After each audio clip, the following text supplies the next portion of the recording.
Okay, so we're looking at page 3 of the trigonometry review, SOHCAHTOA review, if you will, the applications.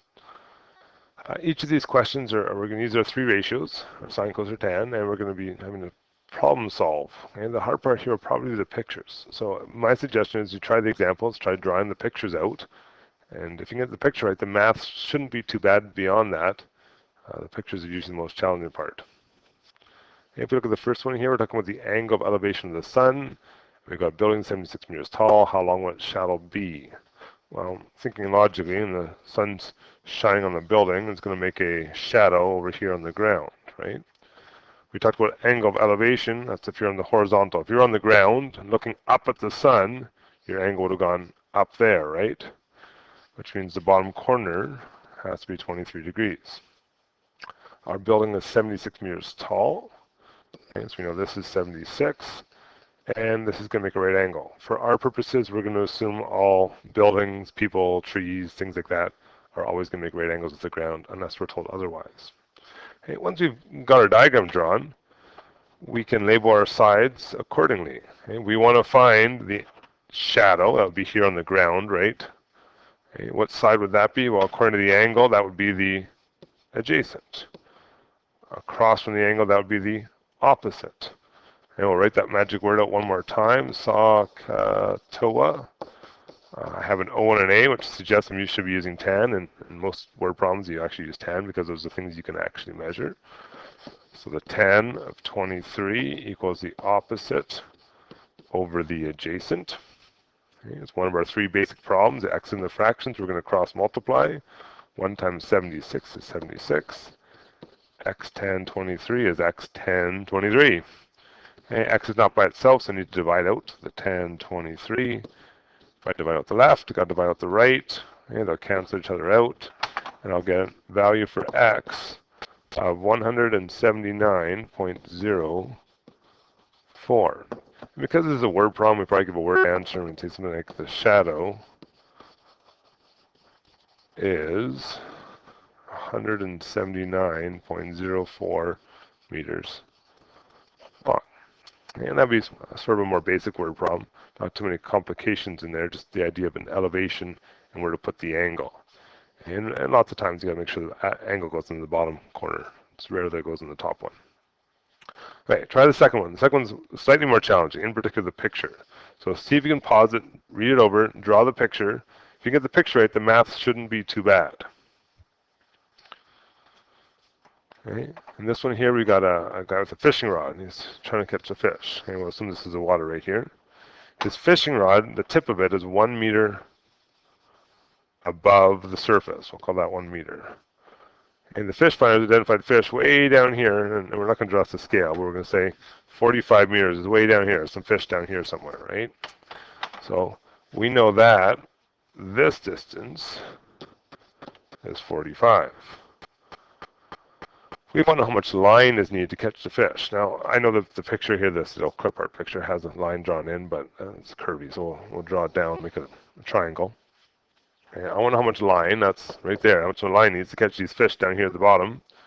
If the line is at an angle of 67 to the surface, okay, so we're being told this angle right here is 67 degrees. Now, that's in the top triangle. I kind of need to solve the entire big triangle. So some things I can think about here. Number one, if you remember from grade 9, we have things called the F pattern. It looks like an upside down F. If these lines are parallel, which they are in this case, both these angles have to be the same. So we can say this is 67 down here in the bottom corner also. Or you can think of it as I've got a small triangle. And I know this is 67 and that's X. Or sorry, that's my 90. I could figure out this top angle up here. Has that up to 180, right? So this would be 23. And I got the big triangle, which has a 90. The angle on the top is actually that angle, so that's 23, which means this has to be 67 to add up to 180. So either way, that bottom corner has to be 67. Okay. I want to solve for x. X is part of the big triangle, so I'm only going to be using this big triangle all the way down here, across the bottom, up the side. In the big triangle, from the top of the tip of the line, or tip of the fishing pole, all the way down to where the fish are, is 1 meter above the surface and 45 below it, so a total of 46. Okay. Using my angle of 67, this would be the opposite. Using my right angle here in the bottom corner, this would be my hypotenuse. An O and an H suggests we should be using sine. Okay, so I have the sine of 67 equals O, 46 meters, over X. That's how much line we need. Okay, this kind of looks like the one we just did a second ago, except we're using sine this time instead of tan. Okay, cross multiply, 46 times 1, X sine 67. I need to divide out that sine 67 from both sides to get X by itself. And if I cancel these two things out, I get X here. And on the left-hand side, I get a total of 49.97. So again, it's a word problem. I should use 49.97 meters of line to catch the fish, right? And there's the second one. That one's a little more challenging in terms of thinking about small triangles and big triangles and putting pieces together. Yeah, but again, it comes down to one of those basic SOHCAHTOA questions. Okay, third one, last one. Read over, try and draw the picture, see if you can figure it out. If you can, the math shouldn't be too bad. So we got Ingrid measuring the angle of elevation from a point on level ground to the top of a building 120 meters high to be 32. So she's on level ground, we got a building, and she's going to measure the angle of elevation. So if she's here, angle of elevation will be the horizontal upward. She has to look up to see the top of that building, right? And she said that was 32 degrees. And we knew the building was 120 meters high. And we know that's a right angle right there because buildings are straight up and down.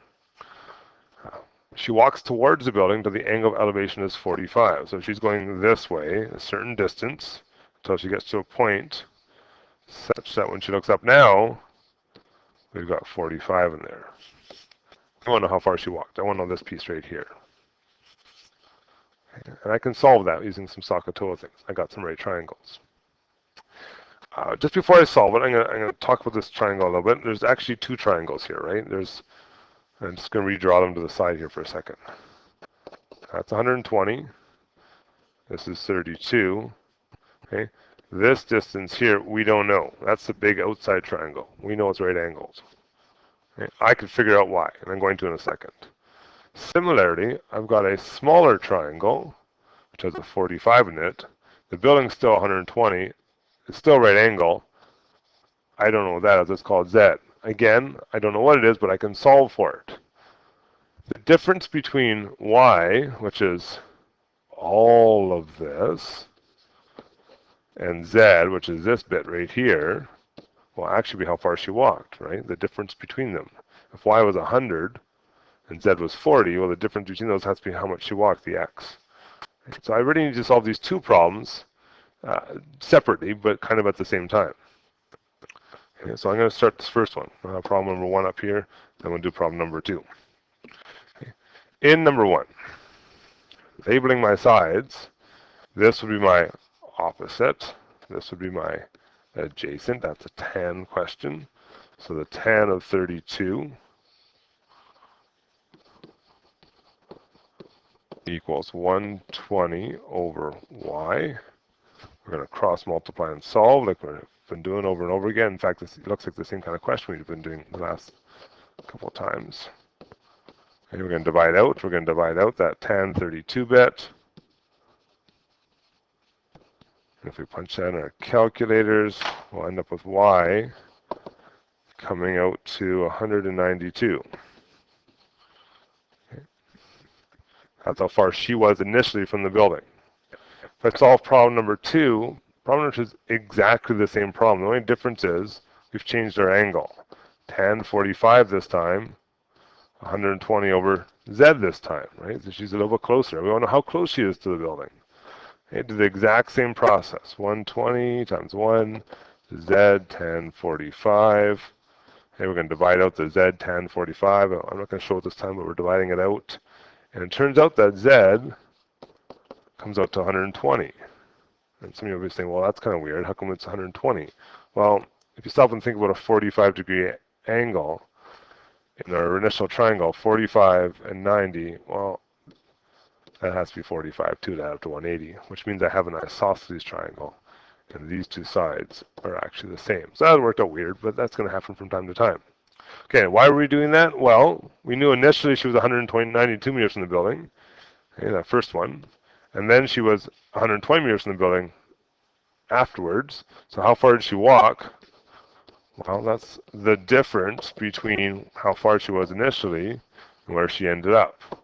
So she walked 72 meters. And it's a word problem, so she walked 70 meters towards the building. Okay, and that takes us through some examples of how we can use SOHCAHTOA. Again, that should all have been a review, but if you haven't done it in a while, you might want to go practice some of the homework questions. Some of them are very simple ones. They already have the picture for you, and there's a couple more that you actually have to draw the picture yourselves.